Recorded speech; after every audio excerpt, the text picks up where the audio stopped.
Hey, what's going on, guys? There was a B patch for patch 12.4, which means we're going to be updating the meta snapshot as we do every single Friday, and pretty big changes. So in my Discord, in the official updates section, we get like notifications whenever there's an important tweet or change coming out, and there was a B patch, tons of changes that really affected some of the strongest comps. And the reason why they did that is because the Hextech comp was too good. Renata also got a touch of a nerf, and some other things got like some small changes, but the biggest one was to Sivert. I'm surprised they did not touch the Renata comp as much. And just as an overview, I want to go over this video quickly because this patch only lasts for a week, and then the patch right after, it's going to last for a month. So we're going to be preparing hard for that next patch as well. And of course, if you guys have not heard yet, we are giving away a PC, so do check out the giveaway. Link is in the description below. It is open to everyone on the planet, and the more entries you fill out, the better chances you have of winning that computer. But just as an overview, we have in the S tier Innovators and Renata Bruisers. I think Innovators are by far the best comp right now. Renata Bruisers still very solid, and those are the two S tier comps. So I'd say Innovator is S+. A tier, Socialite Irelia is still decent. Mutant Malzahar, good depending on the mutant buff. Syndicate Ahri, it's like the solid 4-cost comp, not amazing, not horrible. Same with the Debonair Draven at the bottom of the A tier. And then in between, we have two reroll comps, Talon, Assassins, and Ashe reroll, which we'll get into in just a bit. In the B tier, Chemtech, that's like the Chemtech Challenger build, Twitch reroll, and Striker. Then in the C tier, I was borderline wondering if I should put Sivert in like all the way in B- or in C+. It's not this bad. Normally I say do not play the C tiers, but I think it is still playable just under like more specific circumstances. They're definitely going to be buffing it in this next week. Reroll brand I feel like is still kind of weak unless you get a perfect start for it. Same with Corki. Jhin, just don't play Jhin yet. I guess you could play it in Innovator, but I'll go over like 3 other better options for carries in Innovator. And then Yordle Veigar, I would keep that on the back burner as well. I'm probably going to be doing a Yordle only challenge pretty soon, so check that out on my stream at twitch.tv/BunnyMuffins LOL. So onto how to play every single comp. Innovators, I like 5 Innovator, 7 Innovators good too, but it's hard to get because you need very specific augments for it. But what I like to do is have like Senna 3-star carry is really solid, Irelia on a Socialite Hex, or using a Kha'Zix carry with Seraphine complementing any of these options. I feel like that is the best option right now, and that's also why this comp is in the S tier, because you have so many different outs that you can kind of always hit the comp that you want. I know that sounds a little ambitious, but think about it for a moment. Seraphine's a Morellonomicon applier, so she really just needs the Morello, and you just need a 1-star Seraphine. That means you could get either 2-star Irelia, 2-star Kha'Zix, or 3-star Senna in order to completely round out your comp. And then of course, once they actually fix Jhin and he'll be playable again, that's another option that you'll have in the next patch, potentially. But essentially, I write down all the items down here for what you want. Senna likes i.e. Last Whisper, Giant Slayer, or Rageblade. Irelia, very similar, i.e. Last Whisper, Giant Slayer, and Bloodthirster, and then Kha'Zix. Again, also similar items, Bloodthirster, RFC, and Infinity Edge. So if you guys haven't noticed, you share a lot of items too. So that's like the double bonus. And then of course, once we play Jhin, he likes a lot of these items too. So it is just like the ultimate flex comp. I feel like they're going to be nerfing Innovators a little bit because you want something this flexible to be in like the A tier. Because if it's too good while being too flexible, that just means it's overpowered. But that's just a quick overview of the comp. Of course, I do also list out what I think are the best augments for every single comp, and you guys can check that out on my website, bunnymuffins.lol/meta. But let's go on into Renata Bruisers, because this was one of the more popular comps in the last week, and it's pretty simple. You really just need blue buff and Morello Renata. So they nerfed Renata. It is true they nerfed it. What did they nerf? They nerfed the damage of Renata. Who cares about Renata damage when your main damage source is Morellonomicon? So in a sense, it's like barely a nerf at all. And yeah, I mean, it's pretty self-explanatory on what the comp is. You just play a bunch of Bruisers, add in Renata, put the blue buff and Morello on her. Pretty much anyone can item hold these in the early game, and then you just sit back, relax, and have the comp do its job for you. Onto the A tier, we have Socialite Irelia. So Irelia did get a slight nerf in terms of like her spell damage, but it's not the end of the world. She's still solid. She's just not super broken OP like she was last patch. Like A tier is still really good, guys, in case you were wondering. But yeah, play 3 Socialite, and that way you don't need Bloodthirster. If you don't have 3 Socialite, I would play the Bloodthirster. You just need some sort of healing. Sometimes you could get healing on augments as well. So if you get like Thrill the Hunt, that's one's my favorite, or Celestial Blessing, you also don't need any healing from Socialite or Bloodthirster. And I've even seen people try to go 5 Socialite later on, but you just really need 2 or 3 and then just the items on Irelia. Rest of your team, mainly just add in support units. This comp is also really flexible, so you might want to play around with this a few times before you like start maining this comp, if that makes sense. There will be like a slight learning curve because the only core units, and again, I list out the core units on every single composition page. There aren't that many core units, so the rest of your team changes a lot every single game, so you do have to look out for that. On to the next build, we have Mutant Malzahar, so we could have like Kha'Zix carry, we could have Cho'Gath carry, we could have Kai'Sa carry, and then of course, like typically I like to do Malzahar carry. Malzahar is really good in the early to mid game. In the late game, you want something a little beefier. You do want like a Kai'Sa or something like that. But what this comp is really good at is snowballing the mid game. So you'll be at like super high health if you hit the mutant 2 stars early on, and then you just kind of cruise all the way through like stage 5 and stage 6. You might not win the game, but you'll probably get a lot of seconds with this composition. The only way to really win is if you get like 2-star Kai'Sa, or you have some ridiculous mutant spatula on like a 2-star legendary, and that is another way to kind of take over the game.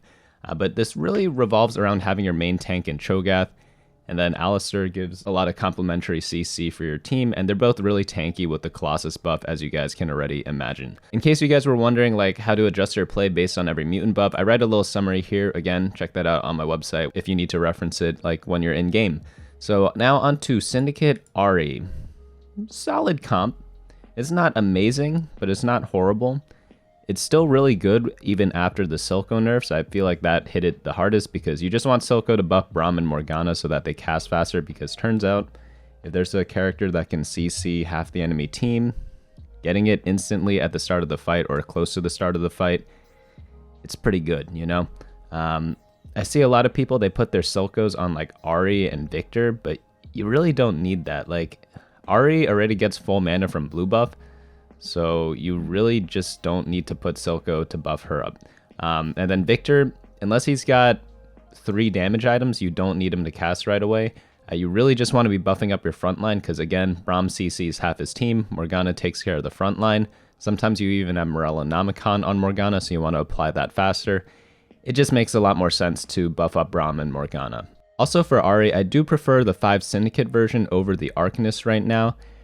I just haven't seen Arcanists Ahri do that well, but maybe in the future someone will discover a build. But now we're on to Talon Reroll. Make sure you get VIP Talon because, I mean, it just does so much more. If he's your main carry, if you're ever playing Debonair and you have a singular carry, you have to make sure they are VIP. No ifs, ands, or buts about that. I've not seen that much success with like VIP Leona quite yet, or like VIP... like pretty much the support units as VIPs, only the main carries. Of course, if you like just don't get it, like what can you do, you know? Like sometimes it'll still be fine, but I find that it's like pretty important for the comp, you know? Turns out your main carry is actually a very important person, but essentially for this build, you want to do a slow roll for Talon 3 at level 6. Level 6 gives the highest odds for 2 cost units. So when you're looking to 3-star something, you will have to roll at very specific levels. I'll go over a leveling guide. I think like I'll do it at the start of next patch. Maybe on next Thursday or something, we'll get that out there in case you guys were wondering like how to play the rerolls and how to do like standard leveling later on. Now we're on to the Syndicate Ashe reroll. So you may have noticed that the reroll comps are normally in B tier. Typically they are. However, sometimes when they're a little strong, they get pushed up to the A tier. And the reason why things are like that is because you can't just force a reroll build in most patches. There are exceptions to every rule, of course, but most patches, you're playing 4-cost carries for like 70% of your games, let's say. And then the other 30% are rerolls. But when you do get a reroll build that's like really solid once you hit it, or like stabilizes super hard, or is like pretty much an auto win once you hit it, that's when they get pushed up to A tier. So right now, this Ashe build and this Talon build are both really, really solid, mainly because a lot of the augments really help very specific types of rerolls, because getting like a really good econ augment, or getting like, or getting the augment that gives you 2 2-star 2 costs can really accelerate these types of builds. So that is why Ashe is up here right now. And you can play it with 5 Syndicate. You can get up to 7 if you get some spatulas. But any way you mix it is going to be pretty solid because she just ends up staying in the back and she heals from the Syndicate buff. She deals a lot of damage. She has stacking damage from the Rage Blade. And your front line is godly with the Braum and the Morgana. They're super, super tanky. You can put items on either Braum or Morgana. It does matter who. So if you have both 2-star Braum and 2-star Morgana with no hope for 3-star Morgana, put the items on Braum. If you do have the 3-star Morgana or have like a chance to get it, I would put the items on Morgana. But yeah, they're both pretty solid. Don't sweat it too much. Always slam items based on what's giving you the strongest current strength, because that ends up mattering a lot more because health is a very important resource in TFT. So now we're on to the Debonair Draven build. VIP Draven, super important again because he has infinite range with the VIP bonus, and that just means he doesn't have to drop any axes. So we've all played League of Legends. Sometimes our Dravens drop his axe, and it's just bad overall. So if you have infinite range, you just never drop an axe, and it is really good. Your main tank, of course, is going to be Leona. Instead of Blitzcrank, you could also run Braum. Both of them are pretty good. And then the thing is, I like the Blitzcrank Talon interaction where Talon jumps to the back, attacks someone, applies a bleed, and then Blitz hooks that person away, and then Talon applies a new bleed to someone else. So that's why Blitz is often run in this comp. Another interesting thing you could do with this build is also adding in a Zeri late game as like a secondary carry, as I actually think she's pretty underrated right now. Yeah, she's like a little difficult to play with, but since you're going Debonairs anyways, you want to be adding her in as like a late game bomb, like essentially, as well. And what she likes is a lot of attack speed items. Let's move on to the B tier. So B tier, Chemtech, Challenger Reroll, and like there's some Chemtech Renata builds. I prefer just doing like the regular Bruiser Renata build instead, but both of them are still options.